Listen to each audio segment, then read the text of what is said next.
For the bare necessities, the simple bare necessities. Hello and welcome, ladies and gentlemen, boys and girls. Can I get a what as we introduce boldly, proudly, our new Milestone episode 20. Wow, what a world. I'm Isaac.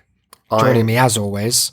It's Declan. Good job after 20 episodes we've learned not to talk over each other. Oh, we've nailed that. And this is episode 20 of That's a Shame. How the hell did we get here, Declan? It's been a long road. Winding. It hasn't always been easy. No, There never. have been ups, like episode 3. There have been downs, like the shamefully overlooked episode 14. We should say, though, since we've been, let's say, whining like little babies about episode 3.5 I think being that- underlooked. I think they're just mentioning. It's fine. Yeah. So since we've been whining about episode 3.5 being underlooked, it's boosted right up. So clearly it works. So you don't want to reward this kind of moaning, I don't think. So just listen to them anyway, guys. Yeah. I'm putting a call out. Episode 8, it's good. Episode 14, it's good. Why are they so under-downloaded? A lot to answer for. If you've got any actual reasons, then let us know. Oh yeah, that's true, actually. That would be interesting. Maybe they're just shit. Who knows? Look, they're not. But you Anyway, couldn't, this is, you couldn't know that without downloading it. Exactly. You're not psychic. You're not fooling me. Episode 19 was fun, wasn't it? We had a good time. We had a very good time. We had our lovely guest, the wonderful Amy Matthews. Thank you again to Amy Matthews.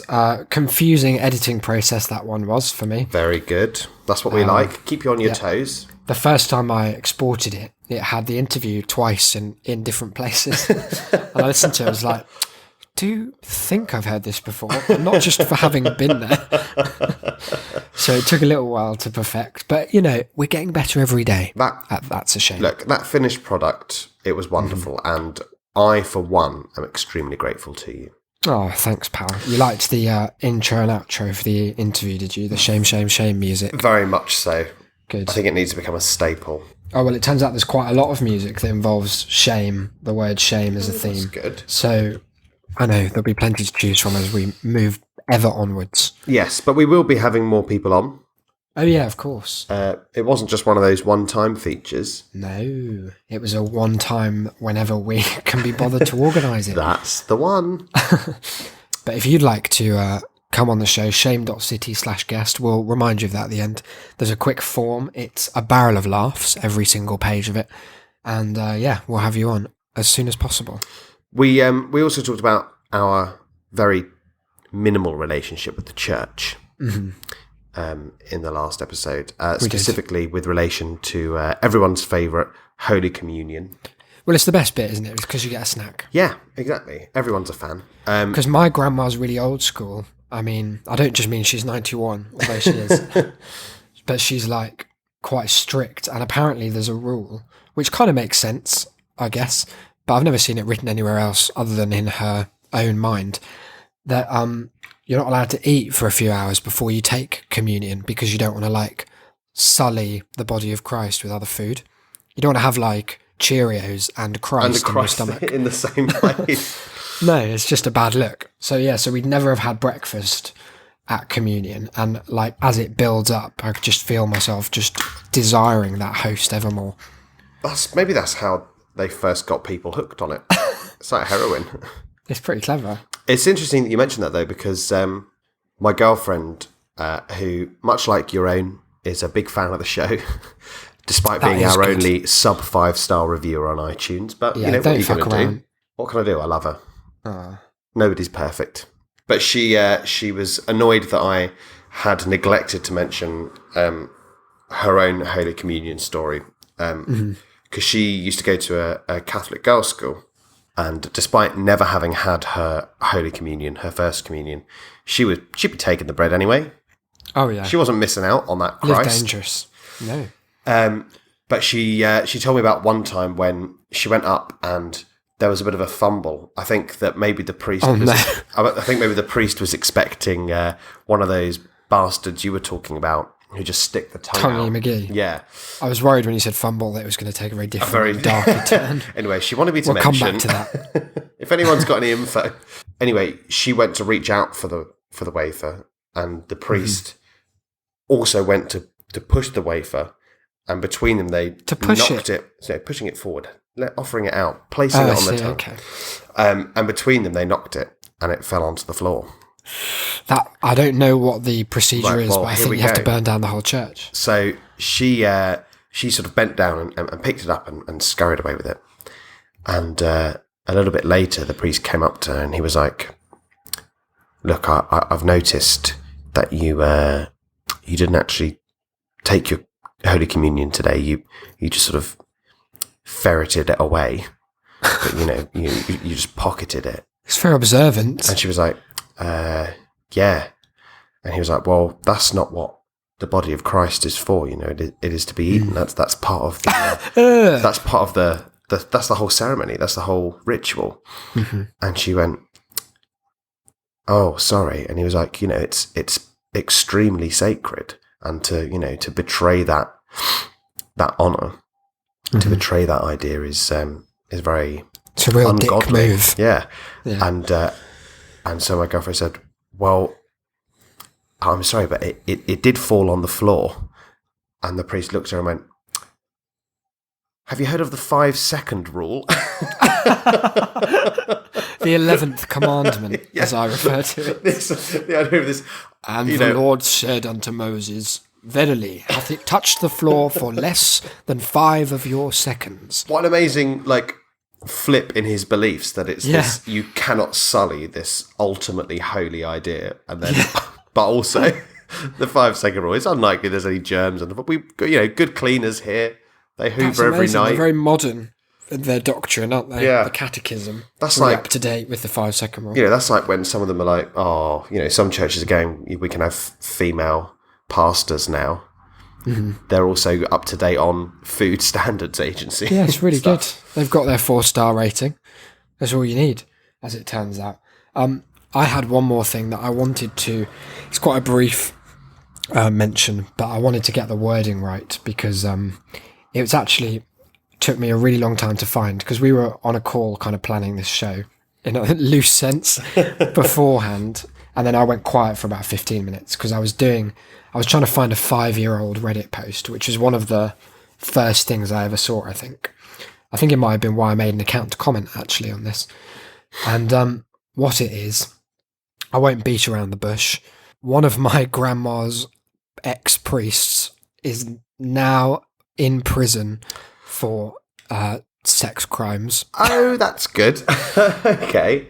And I don't know all the details. I think what happened was there was like a 15-year-old boy living in the priest house. I feel like there's a better word than priest house. There is. Oh my God, I can't remember it. I feel quite bad now. That's a shame. We'll come back to it. Yep. And I think they were caught in the act or something. But it obviously became like national news because it's a big deal. And this is a guy who I'd met loads of times. Like whenever we'd been up to visit my grandma, Christmas and stuff, he always did the mass. And my mum noticed that he always did a sermon about gin. Seemed to be his favourite thing to talk about. He was always going on about gin in various capacities that didn't necessarily relate to the Bible in an explicit way. No. You really had to dig for subtext. He left a lot of that for us to do. But the reason it was on Reddit, it was on RWTF, which I don't think is necessarily the correct subreddit for it. But there was a screenshot. This is a photo of the Liverpool Echo, which is the big paper in Liverpool, as you probably guessed. And it was front page news. And what there's the Liverpool Echo banner at the top. Headline is "Priest Admits Child Sex." Then there's a picture of Father Peter in the top right, smiling, looking creepy in hindsight. Yeah. But then next to this giant forward "Priest Admits Child Sex" headline is an advert for, it's hard to say what exactly. Perhaps it's an advert for the weather or ice cream. But it has a picture of a 5-year-old boy with white ice cream all around his face, and the caption is, "Boy, it's hot." Now, this is a man who was imprisoned for having sex with underage boys, so it does strike you as an unfortunate juxtaposition. Do you think that's accidental, or do you think they're having a good laugh about it? At the Echo? I think that the people at the Echo knew what they were up to. Yeah, I think so as well. I like to think so. Because it's it's just too perfectly done otherwise. Like, if I think the top comment, someone's photoshopped out the cone, and it's just horrifying. It's just the most upsetting concept. As I have two slightly related things. One is I remember seeing a very similar conflation of images once, where there was an article about a Chinese family where the baby daughter had drowned in the bath while both of her parents were busy playing World of Warcraft. Oh, wow. But obviously, because of the way that some internet adverts work, right next to it was just a huge flashing ad for World of Warcraft. That's amazing. Come and play our new underwater levels. You could spend hours on the game. So, it's almost like there's no distraction. It will cut down on any background noise in your life. You can really focus. Nothing else matters when you're playing World of Warcraft. But it's very unfortunate. A slightly different story was I went into school once when I was when I was a student, just to justify that, not while I was a teacher. Right. And there'd been a local news story that day that a teacher from one of the other high schools in the area had been arrested on similar charges to Father Peter. And this was the school that one of my friends used to go to. She'd just joined our sixth form. Oh, yeah. And so she was telling me about it in the car on the way to school and how sort of horrified she was. And we were in a maths lesson later, and she was telling some other friends the same story, and in it had the most adorable line, which is absolutely tragic, but also quite funny, where, someone said, "Did you have any idea?" And she went, No. He always used to pat me on the shoulders, but I just thought it was because I worked really hard. That's like, no. That's so sad. It turned out it's because he was a lascivious pervert. Yeah, that's the, in one sentence, unfurling of innocence, as you realise the cruel intensity of other people's will to dominate. That's horrid. It's a real shame, isn't it? There's a line in the article. The article gets pretty dark, so I didn't want to bring it up too much. But there's a quote, because it went to trial, it was quite a public thing, like loads of the parishioners went along, like, in support, I think. I don't really know why. Rectory. Oh, yes, a rectory. Rectory. That's well remembered, yes. That's the priest's house, by the way. I'm not just, not the name of the crime. Not just gone mad. What was I saying? Oh, yeah, they went along, and there's a quote from him at trial, which is, the defence was that the kid was like, I think there was 15 or something. He was like, the kid instigated the whole thing. There's a very odd section where it describes how they first met at a concert for a band Father Peter was in, made entirely of priests. Sounds like a very strange setting. It sounds like some sort of Twin Peaks-esque kind of horror. That's really quite sad. I hate the idea that this priest is like, oh, it was all his idea. And you're like, well, that doesn't matter. No, because there's a bit where hugely irrelevant. They describe that he gets really flustered on the stand and says, "I was seduced by a 15-year-old boy." That's not a defence. It works. That's an admission of guilt. Yeah. The judge declared that he had an unhealthy interest in adolescent boys. Seems to be, to understate it somewhat. I absolutely love sort of really official statements of either very silly or very horrible things where they have to kind of categorise it in bureaucratic language. It must be so, I think it must range from being really fun and to really boring. Horrifying. The other day, there was a news story about how Kit Kat had tried to invade Korea. That was them. They had enough. They're like, look, if no one else is going to do it, it's on us. No, they tried to copyright the idea of biscuits covered in chocolate. Stop it, Kit Kat. Like wafer biscuits covered in chocolate. Stop that immediately. And It'd been like a year-long trial or something for ages, and then the ruling went against them and said, no, you can't, because surprise. Everyone else has been doing Because people this. do that by accident quite frequently. And but on the news they said the verdict came in as part of a 30,000-page document. No.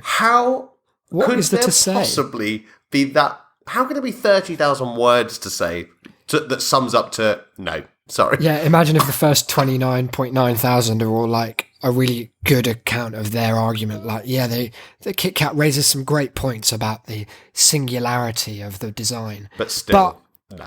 On the whole, no. I should say on the whole. Fuck yourself. No. What a stupid idea that is. Look, it's episode 20. It is. We can't get around that. We promised in episode 19. Well, what did we promise? I can't exactly remember. We promised definitely that there would be something special. Yeah. And how would you describe our commitment in the intervening periods to ensuring that came true? Well, at about 4 p.m. today, which is 2 hours ago now, we got together to have a little chat and a State of the Union discussion about all things podcast. Yeah, fruitful. And in the last 5 minutes of that, we decided we haven't done anything. Yeah, not in a real sense. No. I mean, I put a lot of thought into it. It's not that we didn't want to do something. It's not that we hadn't planned that we were going to do something. It's not that we don't love you guys. Of course we do. But it's just, we're not big celebration guys. No. I like to keep it quite low-key, casual, just down-to-earth celebration. Yeah. We don't want any fireworks and all that malarkey. And frankly, while we're doing this at a financial loss, there's absolutely no reason for us to celebrate. Bye money. See you in the next life. What's that? You have to pay back all your overdraft by the end of this month. There's a good joke, HSBC. Thanks for getting in touch with that lovely letter. Just sitting on my outside my room for about a week before I realised what terror lay within. Stupid fucking bank. If HSBC are listening, they're the only people who I'm blacklisting from ever sponsoring this show. Because when you told me about this, I was really surprised, because whenever you sign up for an overdraft, it always comes with letters that say, obviously, we can ask you to pay it back at any point. And when I got my one for university, there was like a £2,000 overdraft. I absolutely laughed out loud, because the whole reason that I was getting this overdraft was because I had to pay £1,500 up front, essentially, for my accommodation for the next year. And I was like, if you ask for it back, I'm just going to die. There's going to declare bankruptcy at the age of 20 or something. There's no way that you'd be getting a single penny of this back. And I just thought that was, if they sort of get an inkling that you're going to jail, that they'll sort of be like, all right, we'll have it all back now, come on. But Turns out it's just end of July. It turns out it's just if they don't really like you. Why? What instigated it? Because I remember you saying that I think it's just because it's just because of I was on a graduate account and it's now been a couple of years. Yeah. But my mum didn't go to university and she's still on a graduate account. So what's that about? Because I thought, because mine was the same, but they just went, you have to pay interest on it now, and they were it'll be however much. But if they'd gone, you have to pay this back, well, that would have been it. I'd have been one of those. I've just eaten my bank card. It's like, take this. Whole. I filmed it and sent it straight to them. This is how I feel. Yeah. Well, that's a shame. So we won't be getting them on board, but for episode 20, I did something pretty special. And despite that setup that we gave, it may have sounded like a lackluster effort, but I went to a website I like to go on every so often called google.co.uk. You heard of those guys? Yeah, they're good. They're one to watch. They're doing pretty well. Yeah. Bit of a shit logo, but we'll let that slide. People in glass houses shouldn't throw stones.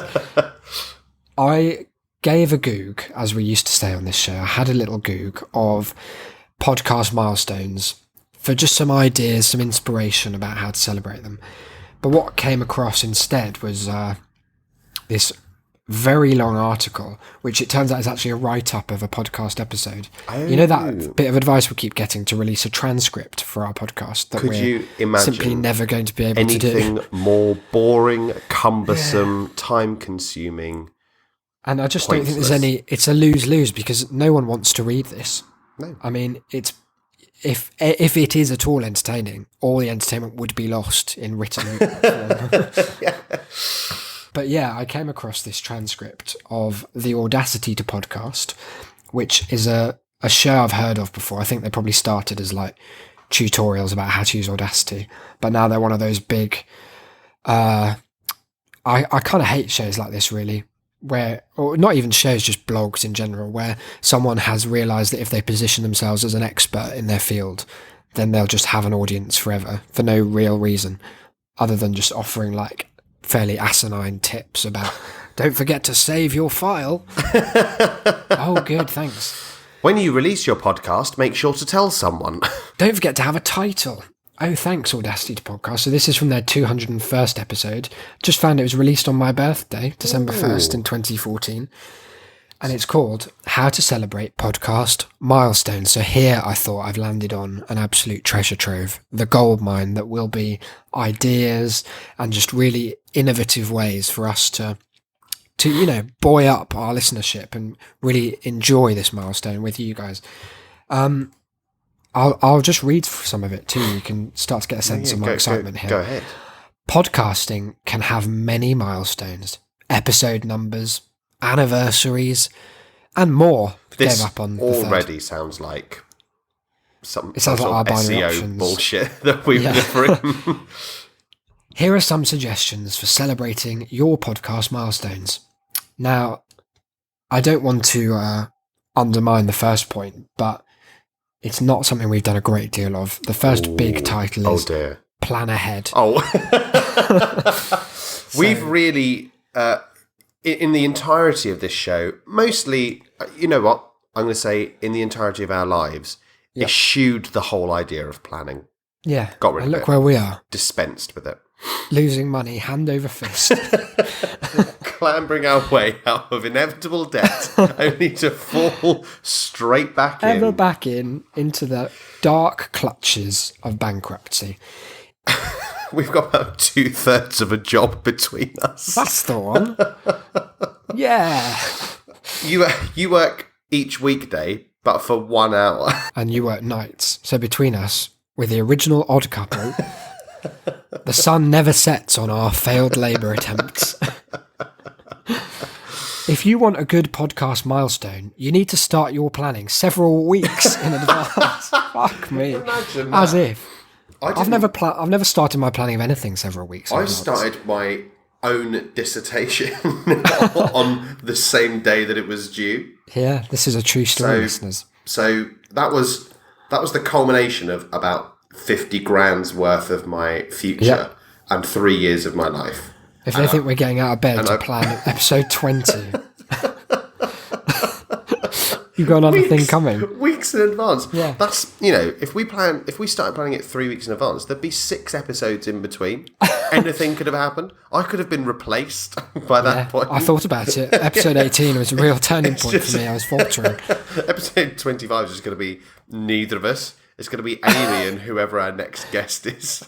Amy and Father Peter's ghost. Oh, no. There are several reasons to do this. There are 4, it turns out. You want to invite a special guest and they book weeks in advance. No. You need time to collect responses to include. No. You'll find out why we don't want to collect responses at the end of this show in our new mail segment called Shame Mail. Was it? Yep. Yep, there it is. You want to excite your audience ahead of time and keep reminding them. Yeah, I mean, no, it's not happening. No. You want to do something big that will take more time to prepare. Planning is never a bad idea. The better you plan your milestones, the better the celebrations will be. Now, they introduce at this point a dichotomy, which I'm going to go ahead and say is bullshit. Okay, good. Giving versus gazing. Oh, well, those aren't opposites. What do you think they mean, though? Those aren't antithetical. No, but what would you predict they are referring to? Giving versus gazing. It sounds so stupid when someone else says it. Giving versus gazing. Yeah. I simply couldn't. What? So giving something back rather than just watching the world go past in front of you? I don't know. Just like we do in most podcasts. Yeah. Hello and welcome back to my porch where I'll be watching traffic for the next 3 hours.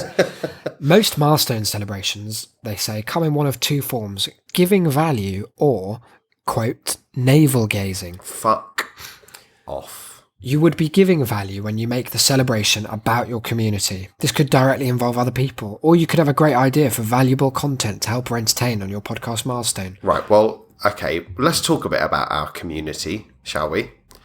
Well, it sounds like you're about to tell them off. It currently consists of my family. Yep. None of my family. Each of our girlfriends. Yep. Occasionally. Yeah. When they're not dozing off. Who else? Who else? Emily. Yep. Shout out. Loves us. Paul. Shy Yeti. Shy Yeti. A Turning Point. And our big fan Noah. And big fan Noah. And his chairs. The borderline war Well, we'll come criminal. to him. Don't worry, we've got some stuff to say about you now. But look, it's not that it's a small community. We've actually done a lot better than we thought. It's just that it's quite quiet at the moment. Yeah. So let us call out once more for emails. We're going to start a regular feature of reading any emails and reviews and stuff that we've had at the end of the show. So there's never been a better time to get in touch. TAS at Shame.City. Did you like that organic plug that just came out of It nowhere? just sort of zoomed straight in. You would be navel gazing when you make the celebration about yourself. This would be when you reflect on your own history. A best of selection of your episodes. That would be short. Or anything else that focuses more on yourself than on others. I guess we're in that category. I like that one of our ideas was literally to talk about how we met. Couldn't have been more navel gazing if we tried. We'll do that another day. Yeah. There are appropriate times for each, and the decision is entirely yours. Here's my suggestion. And then that paragraph just finishes. That's good. We've really played us. Is that DLC or something? You have to subscribe. You got to pay extra for their own opinion. Here they kind of undermine our milestone, which I'm not that happy about. It's big to reach your first double digits on your podcast. It's big is a funny way of putting that. It's even bigger to reach triple digit milestones, like, and then they give examples, 100, 200, 300, and so on. 300's not a milestone. 333 has got to be the milestone around there, surely. If at all. Yeah. These are significant numbers your community will be happy to celebrate with you. Is that true, guys? Are you happy to celebrate with us? I like that your first double digits one is something to celebrate. Yeah. But no other. But then all your 3-digit ones are fine. Yeah. Episode 124, what a great one. A classic. Such a hero, that episode. Apparently episode number milestones such as this are great opportunities to give value back to your audience. So good job we've done that. Well, hang on a minute. What? That seems to imply that we're not giving that in every episode. Every week. Well, I like to think we are. Not just every week. I'm certain that we are. Twice a week. Twice a week? Fuck me, we're kind. Here are 7 suggestions. Tell me what you think. Include tips from your audience. What is that about? Is that like audience suggestions? Make the number of tips be the episode number. For example, in my 100th episode, I shared 100 podcasting tips. Brackets, this may not scale well for your higher numbers. 8,000 tips. 4,000 gifts I've been sent. So what could ours be if we were going to do that? It would be like 20 different shames. What have we received 20 of from our listeners? Not reviews, that's for sure. Yeah, guys, pick up the pace. Have you heard of shame.city/review? Oh, that sounds like a great place to visit on my iOS device. Yeah, it's perfect. But if I'm not on iOS, can I still review the show? Of course you can. How? Tell me. I don't know. How would you do that? Just go iTunes, innit? Oh, yeah, that's the one. Imagine fucking around with anything other than 5 stars. I mean, we prefer genuine reviews, but if you're going to just be disingenuous and a fake 5-star, it still helps. Invite a special guest. Well, we had a guest last time, so we weren't going to do that. Live stream, no one would be there. Host an in-person party would be the absolute saddest thing. You know what? Especially as both of us wouldn't be there. Yeah, one of the things that I was looking up as a potential idea was idea of what have been the worst parties in history. Oh, yeah. And trying to find that out. And I was thinking that, yeah, if we hosted one now, could you imagine us and our interactive listenership in a room? Well, I promise I wouldn't turn up. Absolutely no chance I'm going to. It's really hot outside. Isaac doesn't go. Isaac barely goes to his own mum's birthday. Yeah, family gatherings is about as far as I'll go sometimes. So if you think he's turning up for you guys, you guys who haven't retweeted enough of his buffered jokes. Bullshit. I like this one though. Try a different format. If you normally host an interview show, try a solo show. So fuck off. Episode 20, the one with just Isaac. What's that? No downloads. What would that mean for us? That'd probably mean it would plan, mean doing like do a features. scripted show. It would mean reading from Wikipedia about a true crime that took place. Oh yeah, an actual crime. Yeah. Answer questions is another. Would there be any any room to editorialise in there? No. Any room for banter or conversation? No, none of that. If I've learned anything from all these podcast groups, it's that both of those are no-go areas. Oh. If there's a second that isn't from Wikipedia and isn't the boring, slow, monotonous drone of someone repeating a crime that you could Google, then that's frankly a step too far. Why would you listen? What is there to glean? Okay. Now this is where it gets into some stuff that we can actually action, I think. There are 6 things for us to talk about here. Oh, wow. This is the navel-gazing approach, which is clearly where we are. We're very good at that. You've most likely skipped an episode here or there and ended up with fewer than 50 episodes in a year, it assumes incorrectly. Wait, what? Hang on. Is this saying that there are people out there who are doing their milestone episodes just by the date, whether they've done it or not? Imagine just doing one episode, nothing this is where else. Our 50th would have been. But we've only done 4 because we're monthly. Actually, just started the episode. In any case, it's likely that your podcast anniversary will not fall on episode milestones. Blah blah blah. Oh, anyway, so it is literally date. Yeah. How incorrect! If I don't anyone's remember when done we that, started. did these people who are putting themselves out there as the experts did something as stupid as that? That's unfortunate, isn't it? But here are some things we can talk about. I think your ultimate goal should still be either to help or entertain. And you can easily do that, even if it may seem like navel-gazing or focusing on yourself. Here are some, I think they mean, more ideas for, quote, celebratory navel-gazing. Horrible expression. That is dreadful. I wish they'd stop saying navel-gazing. I hate the word navel. It's horrid. It's making me think of a big midriff just floating around through the sky. Disgusting. Okay, so I'm going to throw this out to you. Tell the story behind your podcast. Take it away, Declan. What it was, we were listening to other podcasts and we thought we could do that. So then we went, let's do it. And then we thought, what should we do it about? And we thought, nothing that requires preparation. Yeah. Then we shared a laugh. And then we went, well, what if we don't even decide? What if we just start recording the first episode? Put ourselves on the spot. With no ideas, no title, no actual theme, no artwork, nothing. And see how it goes from there. And would you believe it, 20 and a half episodes later, here we are. It's mad. Oh, how far you'll go, guys. Let me tell you. The view from up here is dizzying. When I look back at those... When I look back at the 94 people who downloaded episode 14, I just think, wow. What heroes, each and every one. If I could reach through your earbuds and give you a deep lick in the ear canal, I wouldn't. Okay, here's another one. Share what you've learned thus far. Ooh, what I've learned Where to even start? Let's split it into 2 categories. Okay. Learn about the show and about what we're doing, and then learn about the world at large. Okay, well, learn about the show and what we're doing. Learnt that... No. I've learnt that you pause a lot. Yeah. Well, I was trying to think of things I've learnt about us and our show. Uh-huh. I haven't. You haven't learnt anything? No. You saying this isn't hang on. educational? No. But given that we're the ones providing the education, we therefore had to know it all. That's true. Well, I mean, we could say that we've learned that the audio quality at the beginning was shit. Yeah. So fixed. we fixed that. We've learnt that people are unusually fond of our accents. Oh, that's true. We do get a lot of comments about that. That's nice, guys. Keep them coming. My ego is quite small. Including a single instance of a man feigning masturbation.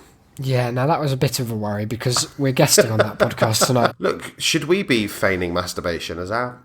Well, we're a Well, one-time if that's only the dumb guest. thing, if that's what you're supposed to do when you go on this shit. I'd hate to I hate to embarrass drop myself. the ball on that one. Yes, that was odd. Just for some context there, we were mentioned because we're guesting on a show, A Turning Point. Recommend you check out the episode that we're going to be on, which will be, released on the 7th of July, or the 8th maybe. Yeah. It's around this time. And we listened to their episode and our names came up, so we perked up. The show was being mentioned, and within maybe a sentence or two they uncovered the fact that we were from the UK, and their guest said, "You'll be too busy," and then proceeded to just make the most upsetting noise. It was like some soft patting and then some... Soft, but there's a real fury behind it. There's a real intent. Soft but passionate. Yes. Tapping. That's my Twitter bio. Served me well thus far. And some gentle but also deeply psychologically disturbing grunts. Yeah, and gasps and all sorts. What we've learnt about the podcasting world at large is that it's a real, we're quite down about it. I mean, we've whined a lot in this episode, despite me bringing up that we shouldn't at the beginning about our listenership. But they're actually pretty good. They're supportive, if quiet. If a bunch of Thorpe Park looking ugly bastards. No, not our listenership. Oh no, not our listenership's gorgeous. I thought you meant the podcast community at large. I would happily marry anyone in this audience. Our audience. They're the absolute heroes of the podcasting genre. Yeah, everyone who has made their way through the absolute desert of true crime into the comparative enclave of Shame City deserves all the best things in the world, and I would be happy to provide them for a small fee. But if I do see one more post asking what your favourite crime of all time was, I am going to have to do something. You're going to have to make a favourite crime of your own. I'm going to have to do something newsworthy. That redefines crime. Crime 2.0. There's just, we've mentioned it before, but there's only so many interesting crimes. There's so few of them, really. Yeah. And even the ones that, I think there's something of a sweet spot for interest, because they've got to be suitably odd and kind of extreme to captivate. But then if they're too horrible, then you'd basically have to be a criminal to find any enjoyment in the discussion of them anyway. Yeah, or not even discussion, just the recitation of them. Yeah. Yeah, true crime is a shame. Look for the website for a long article about why one day. Excuse me. Talk about the mistakes you made along the way. Coughing on the mic. There's one. Episode 20.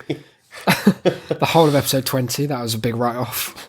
What else? Have we made many other mistakes? Well, not so much mistakes. The internet's gone down a few times. Yeah, that's a mistake. Which has been a bit of a shame. We've had, I guess the only mistake we've really made is naming people in our first few episodes that we then realised we're going to listen and had to go back and edit out. Yeah, then we realised that people might I think they'd heard anyway. Yeah, people might actually tune in. Yeah. So then, I guess that was true. Actually, we really underestimated the amount of people that would care to listen to us. So that was a mistake, because at times, in our early episodes, it was kind of, I don't know, more insular. We didn't really acknowledge the audience because we didn't think there was going to be one. No, it was quite self-indulgent. It was, as we said, not just that this isn't. No, oh God, no. This absolute. Because we're literally just talking about our past selves now. God, we used to be so self-indulgent, didn't we? If ever we were so navel-gazing back then. Back then, episode 19. But yeah, like it was very, like you say, insular and very much us centric in terms of what we were going for with the humour and the jokes and whatnot. And because it was, as we said at the time, just pretty much having a microphone while we had a chat. Yeah, and we want to keep an element of that. But and what we realise is it doesn't reflect well on us if what people now publicly know is our discussions contain large swathes of us slagging them all off. Yeah, you want to keep that on the DL. Not put it out on the internet. Our safety in social circles is already tenuous. Yes. A very shallow bench that we've got. To borrow Always Sunny's exceptional term. So yeah, to then reveal publicly the private element of our friendship, which is that we're just as, if not more, disparaging of everyone and everything. Oh dear. Was I suppose you could if you were being particularly critical, class that as a mistake. Yeah. The next one is really weirdly put, so I'm just gonna phrase it myself. What's been your favourite episode so far? Clear internet search help. Oh really? Episode 17. Yes. And why is that? Well, because it's one of the few that I've done anything that remotely resembled planning. Oh yeah, you did do some serious prep there. Stalking that old man. That's really good of you. Underhandedly documenting his internet history. But it was more that it had amused me so much to read this. How long had you been sitting on this information for? Only about a week, I think, Okay. because I've been planning on bringing it up for the episode beforehand, but I hadn't done the research. I only had like a dozen examples or so, and I knew that there was far more material than that. Yeah, you hold yourself to high journalistic standards. Yeah, exactly. You always have. It's not the fucking Independent. No, we're not InfoWars. Not yet. If I start shouting, we'll get there. Got some pretty crazy views about lizards, guys. So I was, like I said, it had amused me so much. And I thought that it felt like the sort of thing that would very much amuse you, and certainly specific members of our audience that we know. That we know personally. So I was sort of pinning my hopes on the fact that it would be an enjoyable episode. And when we finished recording it, I was really happy with it. I'd enjoyed it. And so we've had a lot of feedback, both from people we know and those that we don't, praising it. So yeah, I think that was probably my favourite thus far. Oh, that's good. What about you? I think my favourite's probably episode 1. Really? Yeah, I think it sets it up, despite what we just said about it being a mistake. I think it sets up, what to expect. I'm one of those people who, if I get into something, I want to trace the lineage of it. And I like going back to early episodes of podcasts that I listen to and finding out how they started out with no features and now they've got no features in episode 20. Just seeing how it started, I think. And also the story of Jason at McDonald's coining Give Us a Taste. The absolute hero. Will always stay with me, I know, until the day I'm turned into a toaster. Episode 18 there, is that? It asks us to highlight some of our worst content, but I feel that would be to rather shoot ourselves. Well, I mean, what we could say is going back one, avoiding this absolute minefield, is get in touch and let us know what your favourite episodes were. Yeah, because I want to make a highlights reel. Not really for you guys so much, just to put on the website. So if anyone rocks up, then they can have a look at that without having to wade in. And also because it's that whilst we're really happy with the sort of download figures that we have, they jump around a lot from time to time, and so we'd quite like to know which ones are your favourites and indeed why, so that we can make sure that if we do anything that resembles planning, it will be to make it a bit like that. Yeah, and I think we will, because we want to... it's not just for us, this show. No, of course not. I mean, we joke about it just being for us, but obviously it's all about interaction and meeting new people who are like-minded. We just need more people on our bench, basically. Yeah, exactly. We're running out of subs. Yeah. It's So, getting sadder and sadder. so you can email us that, Tass, At shame.city. or just tweet. At That's a Shamecast. That's the one. Explain a shift in vision. Now, I don't know how to interpret this because I've not had one myself. I don't think we've had long enough to have a shift in I vision. guess, yeah. Come back to that one in our next milestone. Should we just go through this list every time it's a milestone? Episode 25. Tell the story behind your podcast. Well, what it was. It should you were just- sitting. It should just change every time. Oh, yeah, like the Joker's origin story or something. Yeah. I like it. We can do this one, though. Reveal plans for the future. We can do that in a broad sense. So we've been talking a bit about stuff we're going to change on the website and kind of Shame City as a concept. So tell us about that. Yeah, well, we did mention when we set it up that we were hoping to make it a hub for all sorts of things that we're that we plan and that's to do. why it's not called that'sashamecast.com, because we want it to be a bit more stuff there. Yeah. So one of the things that we're hoping to do in the very near future is to open up a more journalistic wing of Shame City, to have some written content on there. So not necessarily just by us, also by people that we like. Yeah. People Probably who's mostly not us. yeah. Again, the effort thing, it's not our cake. It's a recurring issue. Yeah, so we're hoping to put some of that in and really expand our written content. We're looking to put maybe some video stuff up there as well. Yes. And even some shorter audio clips as well. In case you haven't got an hour to sit down and listen. Or maybe you want to bring someone in. Maybe you've told a friend about the show and they're like, give me the highlights, and you can go, I'll do you one better. I'll let them give you the highlights. Imagine the sheer streamlined nature of that has turned me on no end. I thought you were have? going to say that was an insufferably smug thing to say Well, to it a was, friend yeah, of yours. Yeah. That's what I liked about Imagine it. if any of your friends said that to you. I can do one better. I'd shoot them. I don't That'd own be a gun. I'd ask them to wait. We've got one thing, this is quite a specific thing, but we have a mailing list that we never really mention, shame.city/mail, and we're going to send a bonus episode out. We don't know what about, so maybe if you have any questions or topics, email tas@shame.city, and we'll, sometime in the next, fortnight, should we say, next 2 weeks, we'll pop a little bonus episode out there for you guys, as a thanks for your support. Yeah, and we will. We'll even actually start maybe using it and sending you stuff. Yeah. More generally, this isn't like, thanks for joining the mailing list. We'll send you this. That's it. No, that's the end of the mailing list. We will continue to send some stuff out to you. So yeah, it'll be worth it. But the future on the whole is bright. It's big. It's juicy. It's like a great big peach. And it only gets better the more you guys come on board. It does. And also, I read something quite encouraging today that was like stats about podcasts. Sounds boring. Was boring, but I gleaned this. It was something like, if you make it to episode 5, you've beaten most podcasts ever. And people who make it to episode 5 are likely to make it to 10. But if you make it to 15, you're likely to make it to 50, which is quite good. Oh, that's good. So we're both committed to this endeavour. I haven't got bored of I it. haven't got anything else to do in my whole life. And it's a fun, it's a good balance of things we like.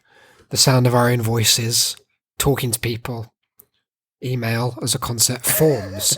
We're big on bureaucracy. We love it. Can't get enough. I sometimes play Papers, Please, but just skip all the dialogue, so it's just endless stamping. It's really quite beautiful. That's actually all they have on the podcast milestone ideas, so it's not what you'd necessarily call comprehensive. No, exhaustive, informative. No, none of those. Interesting. We can thank them for trying. Yeah, well done. They I did think- 201 episodes at least of their show. I know, it's madness. And that's all they had to offer. If we don't do at least as many as that, then as the people who wrote talk about the mistakes you made along the way and pretended that was content. Talk about some of your worst content. Yeah, why not highlight the things that you're most ashamed of? I think that part of the problem is that our ideas for things that we want to do are either really small or really big. Like they're either we both really want to go through this one shit poem with you, but that's not milestone worthy. But then we also are like, we want to book out a cinema and watch a shit film with you all. Yeah, that'd be fun. All of the people in the world can come. Yep. Or, we want to do an escape room for you. That'd be fun. There's lots of fun ideas. Which which is great, but if 4 people turn up, it's also... Then I'll kill myself. It's also... Bye, guys. Last episode. Because lest we forget, Isaac won't be there. You're gonna have to FaceTime me when it starts, and if it gets to an hour in and there are a few people, I'll rock up. Otherwise, I'm just staying here and having a sleep. One thing that is milestone worthy is, of course, the return of everyone's favourite, if only by default, feature, Hooked. Now, we finished with what was it? Where are they? Where is she? Yeah. Whatever it's called. And we had a vote on Twitter. We promised in episode 18, I want to say, that we'd put the vote out. We had a good amount of responses and an overwhelming victory for Order of the Foxtooth, as revealed in the last episode. Now, before we go on and welcome you into the folds of that, I thought that was a horrible phrase. The folds of it. It's like a big fat tent. Very sorry. I hope so. I feel like we should talk about email just once more. Oh, of course, yes, I forgot about it. Because we don't want to set the precedent that if you email us, we won't respond. No. Because we will. Because we will. Certainly while we're receiving so sporadically few. We're more than happy. We read Emily's out, didn't we? That was good. Did. I don't know why I'm defending us against claims that haven't been launched at us.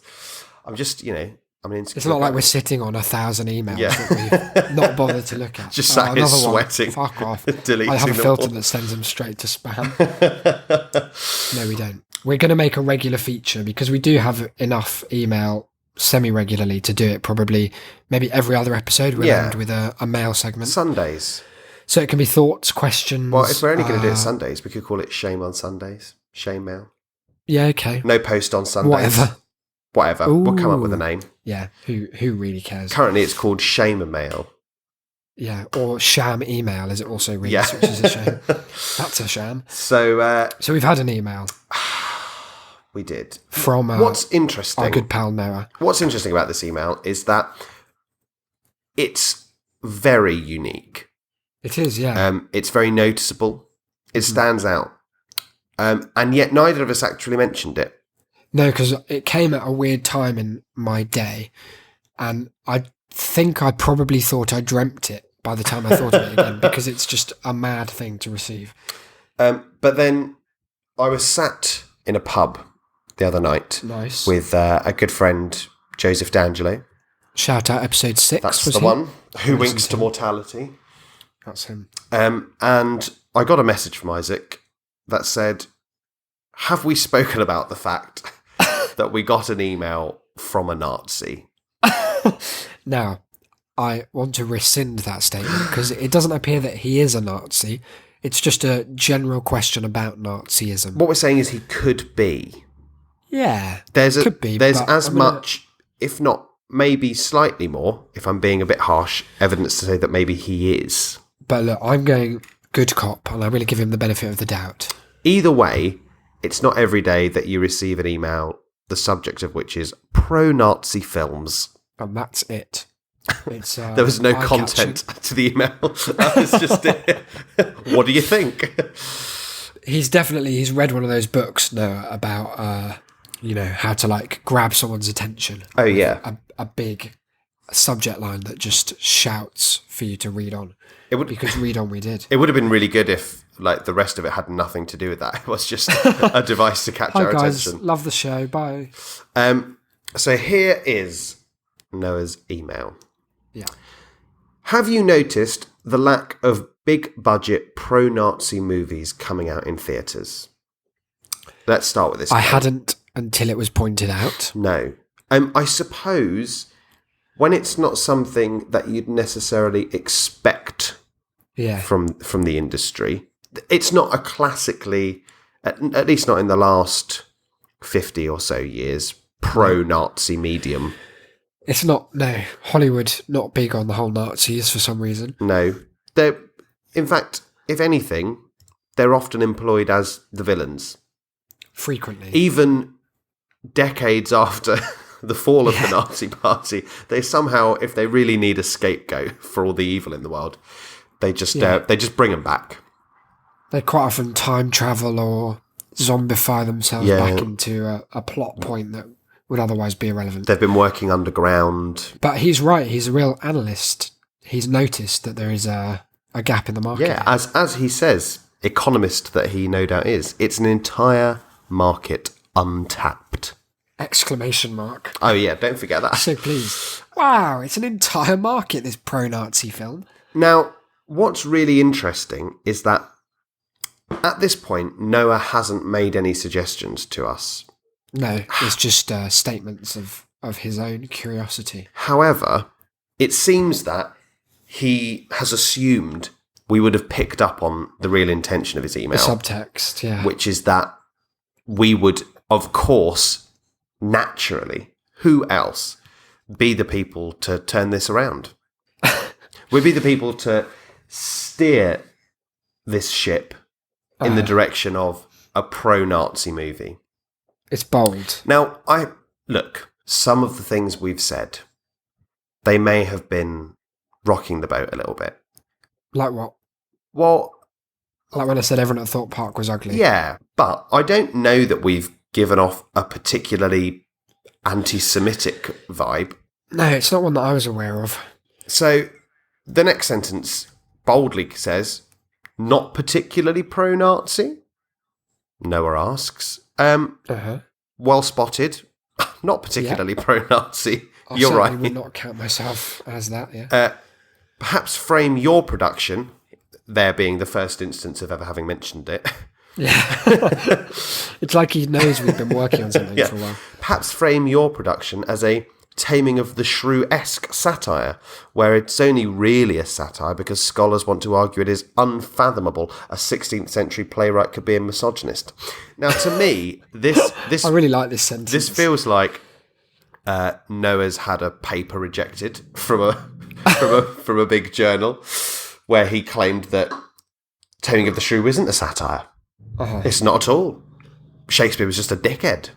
Yeah, and the intellectual community have just gone, no, come on. Everyone knows it's a satire. That he's had his reputation tarnished. He's lost tenure. Oh no, he's been Finkelsteined into the blacklist. Yeah, that's the one. He's been absolutely Dershowitzed into the next life. Oh dear. Because this sentence is by far the longest of the email, and certainly it's seems where you really reveal the true content of your text, isn't it? It's like that's the crux. I feel like this was something he wanted to get off his chest more than a plea for pro-Nazi propaganda. I almost wonder if he sent this email to just everyone in his contacts list, just for some feedback. Yeah. I mean, it doesn't actually specifically mention us at any point. No, because he uses he does say you too, not the band, that we could write it. So he sent it to all couples. That he knows. All the power couples in his book. And that's us. Yep, top of the list. I have faith, he says generously. Nice. Kind, generous. That you two could write a spectacular, inspirational. Going to stop you there. Inspirational. It's an interesting choice. What could you be inspired to do as a result of a pro-Nazi movie? A Fourth Reich. Some sort of solution. Yeah. I don't know. It does. There are lots of inspirational movies that include Nazis, but often it's defeating them. Yeah. I just thought Hitler kind of shot himself in the foot with the face. The head. But shot himself in the foot with the idea of the final solution, because if, as it turns out, it doesn't work, you've completely undermined your whole ideology. Yeah, because he's kind of shut the door to anyone doing it again. So, well, Jesus. Semantically, at least. Well, that didn't work. What more can we do? No, that's it. It looks like the Jews are here to stay. That was how it worked. So, but a spectacular, inspirational Nazi movie. Good luck. I love the end. Yeah, good luck. So Not happy. doesn't even sign off. No, Just good why luck. would he? He's busy. I like the fact that he sort of doesn't really get to the crux of it until those final lines. In that pro-Nazi film, pro-Nazi this, it's like, maybe you should have a different angle, a different perspective, attack the genre from a new angle, use a different lens to take a look at this particular moment in history. And then by the end of the email, he's like, just make a Nazi movie. Go on, guys. Please. An inspirational one at that. Do you think he was just like Googling for something to watch? And he was like, do you know what there's a real lack of today in this PC world? Well, thank you for getting in touch now. We do appreciate it. He's emailed us once before, and I don't know that we mentioned it on air. He sent us a link to a video of a man called Brian reviewing 100 different plastic garden chairs. And I didn't really know how to respond. Well, no, I did respond by email, but I didn't know how we could translate that on air. Yeah. But I think we should thank him for getting in touch. We could pop the video link on the website, can't we? I'll remind myself that.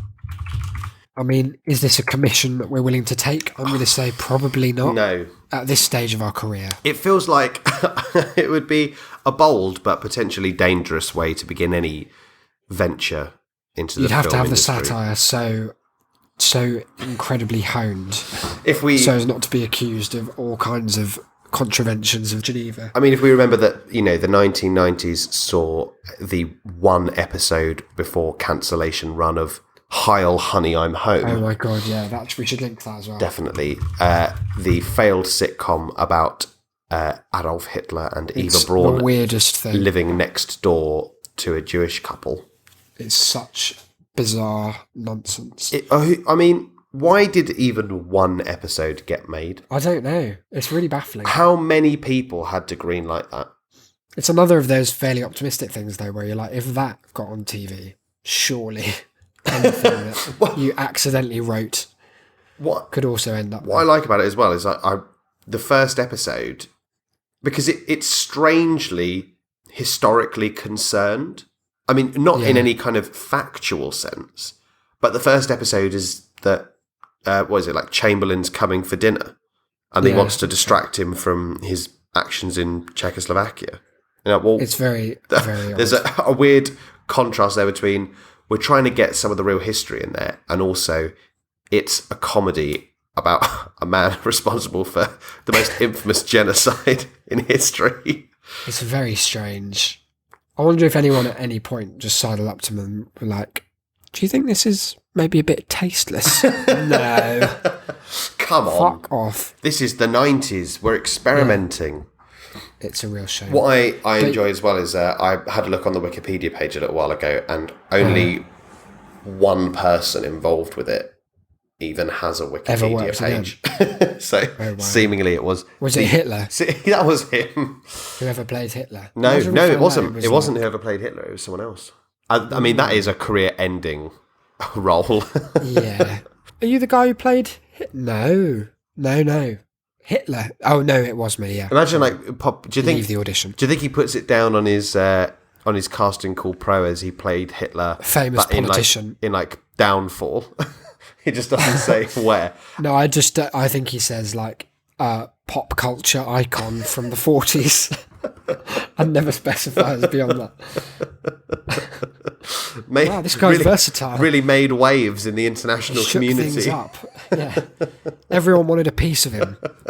Some of them even came to his home city to have a taste. One of the most famous names.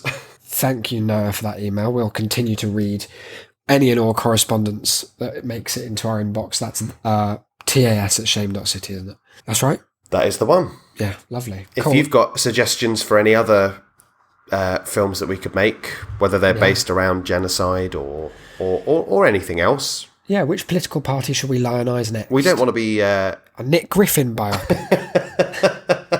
Surely not. They said it would never work. The Enoch Powell years. Yeah, we'll work something out. Let's segue brutally with all the blunt force of a head trauma that would kill anyone at any time in any room of Cluedo you care to mention into Hooked.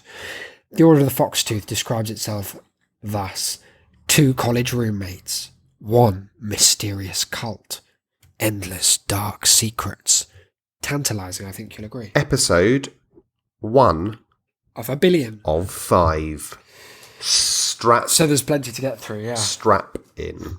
Now, Now- would you like to be Andrea? Yeah. Oh, okay. Well, there we go. You're Andrea. Or, no, who's the other one? Emily. Oh, I'm not being Emily. Fuck that. Okay. I'll be Emily then. Cool. Should we just dive in? We can't really set it up because we don't know what it's No. Just out of interest, Uh-huh. is yours set up like iMessage again? Yeah. No, that's Yours? good. No, just boxes. Good. Just bland What I fucking love is, boxes. And thought I'm that's the one who made an account. That is unfortunate, isn't it? I can't wait to see the comments on this. Okay, here we go. Let me just get into character for 1 second. Done. Emily, are you with your new boyfriend? Yeah, I'm with Derek. Sorry to hear that. We're at Great Grounds Coffee. Come meet him, roomie. He's tall, dark, and handsome, and kinda mysterious. Get away from him, Em. Wow. Okay. We've really launched into the action. Yeah. If there's another one of these not at all anything to do with texting stage directions that says 1 month earlier, we're doing a different What if this story. one ends with, I named her sweetheart? I'll tear my phone in 4. We named her Derek. Don't tell him anything I'm texting you. What? Why? We're just getting coffee. Chill out. I found out something. Meet me at the dorm. Derek's not who he seems. Twin Peaks. Are you... He's an owl. That coffee you like's going to come back in style. Are you jealous or something? Of course not. I need you to listen to me, please. Okay. What did you find out about Derek? Well, he's in a cult. He's recruiting you. God, we're so quick into this action. How are there 5 episodes? No setup. Excuse me? I recognised him in the photo you posted on FaceSpace. Fuck off. I always hate when they do, like, spider search instead of Google. What's the one in that film Cyberbully? Clicksters. Oh, yeah, that's so bad. Oh dear. I've met him a few times before. Oh, fuck. He killed, all caps, my friend Sasha. That was out of left Can't field. just text that. How do you... Oh yeah, I recognise him in that photo. He was the one that killed my friend that I knew about, but whatever. Weird. Wait. Is she the girl in the photo on your desk? Blue eyes and freckles. Yeah. Why? Andrea, Yes. she's not dead. I think we should leave it there. Well, what even hell of a- more could you hope We've for? covered so much ground already. In She's 20 died messages. and come back to life within 1 second. Someone's been recognised on FaceSpace as a murderer of someone who isn't dead, but he is a cult leader.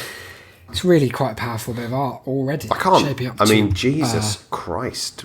What's going to be happening by the time we're in episode 4? Yeah, I think we need to brainstorm off air some character traits for these guys. Really get under the skin of what makes Emily tick. So we're going to workshop it. I think so, yeah. Yeah. I'll hire a rehearsal space. I'll see what Pineapple's availability is this week. And we'll get right on that. Let's take it out with some plugs. Over to you. Okay, well, we've mentioned a few of them. I don't know if you picked up on that, listener.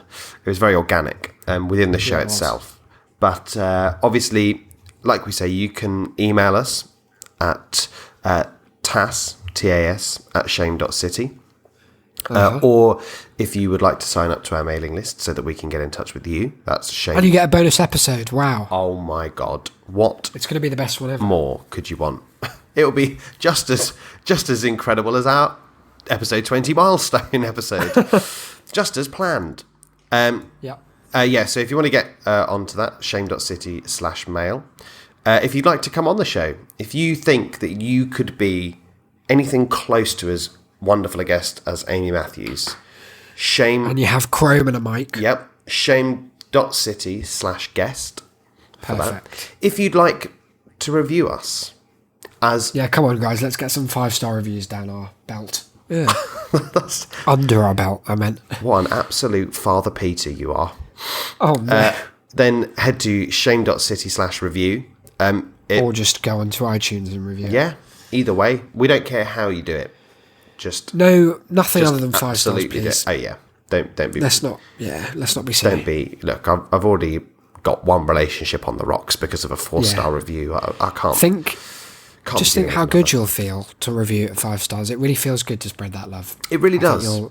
You'll have a lovely time. We've done it. We've reviewed other shows, 5 stars. I was the first review. Yeah. Oh yeah, and our You own. mean other shows? Yeah, we reviewed our show 5 stars, of course. I'm not going to fuck about with that. What I'm going to do, give it 3. We're like those buskers who like chuck a couple of quid in their own satchel to start the day. It's clearly, it's the way to go. And lastly, our vaguest plug of all, tell a friend about the show. Spread the word, tag them in a tweet, send them a link to the website. People, they could stand to benefit a lot from some of this. Imagine going through life thinking that Hooked was just an unfortunate state of being caught by a roadhog in Overwatch. Turns out it's all the more. Or, thinking that true crime was as good as it gets when it comes to the podcasting world. Imagine if you liked Hamilton. Oh, I'm sorry. That would be a shame. We'll fix that for you. So spread the word. We really love you. Let's just...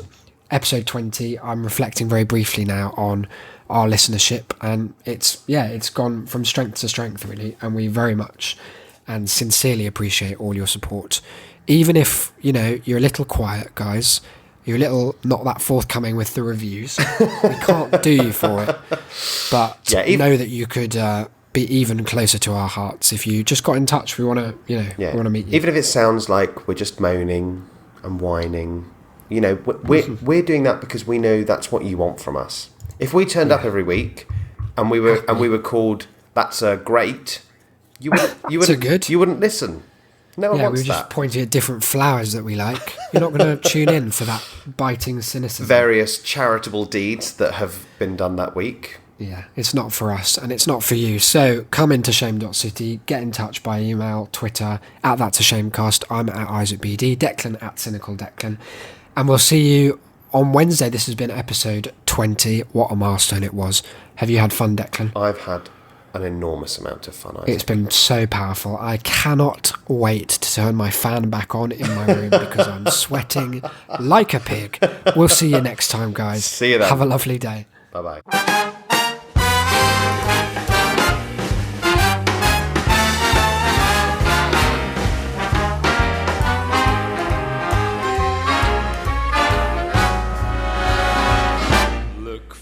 The bare necessities, the simple bare necessities.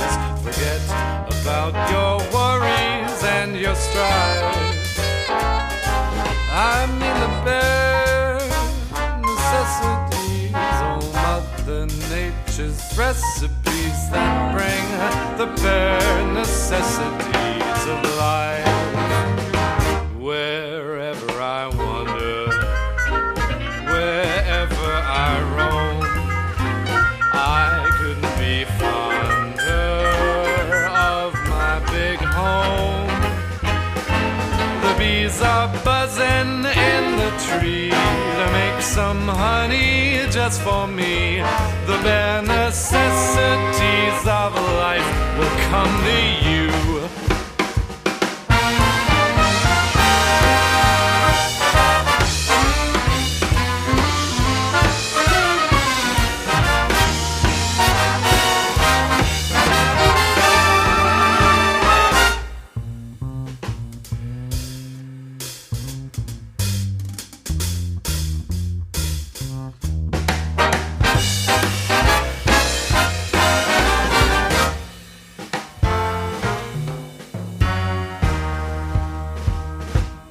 For the bare necessities, the simple bare necessities. Forget about your worries and your strife.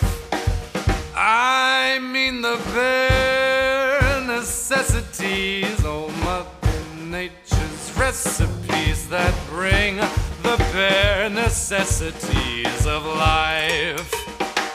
Wherever I wander, wherever I roam, I couldn't be fonder, my new home. The bees are buzzing in the tree to make some honey just for me. The bare necessities of life will come to you. The bare necessities